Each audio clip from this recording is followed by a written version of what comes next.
మహాత్మా జ్యోతిరావు పూలే 133వ వర్ధంతి సందర్భంగా స్థానిక బంగాళ రోడ్డులోని అంబేద్కర్ సర్కిల్ వద్ద AP SC ST BC minorities ఐక్యవేదిక ఆధ్వర్యంలో ఘనంగా నిర్వహించారు. ప్రముఖ సాహితీవేత్త అబ్దుల్ ఖాదర్ జిలానీ మాట్లాడుతూ దేశంలో మహాత్మా బిరుద పొందిన ఒకే ఒక్కరు పూలే అని అన్నారు.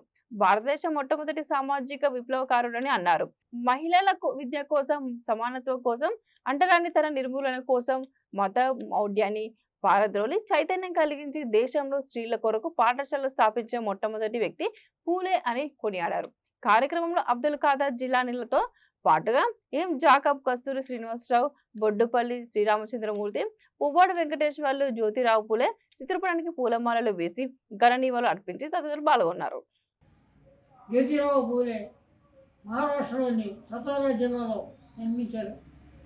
మొట్టమొదటి ఆయన పేదలకు విద్య ఉంటే కానీ మనుగడ సాగదు, దేశ అభివృద్ధికి కానీ జీవితాశయాలు నెరవేర్చడానికి కానీ పేదలకు విద్య అవసరమని వెనకబడిన తరగతులకి ముఖ్యంగా మహిళా విద్యను కూడా ప్రోత్సహించిన మహానుభావుడు జ్యోతిరావు పూలే.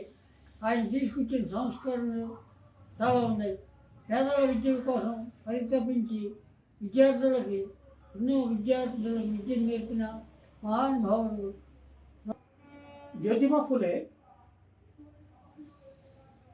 దాదాపు 150 సంవత్సరాల క్రితమే భారతదేశంలో విద్య కోసం పాటుపడినట్టు మొట్టమొదటి వ్యక్తి.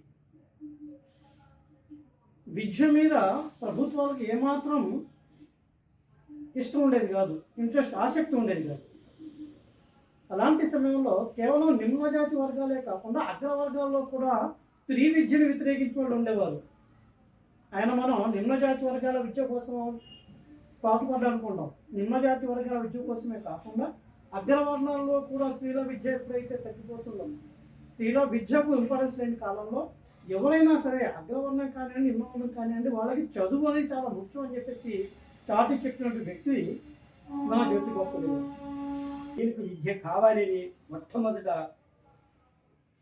అతను చాలా కష్టపడ్డాడు స్త్రీల విద్య కోసం.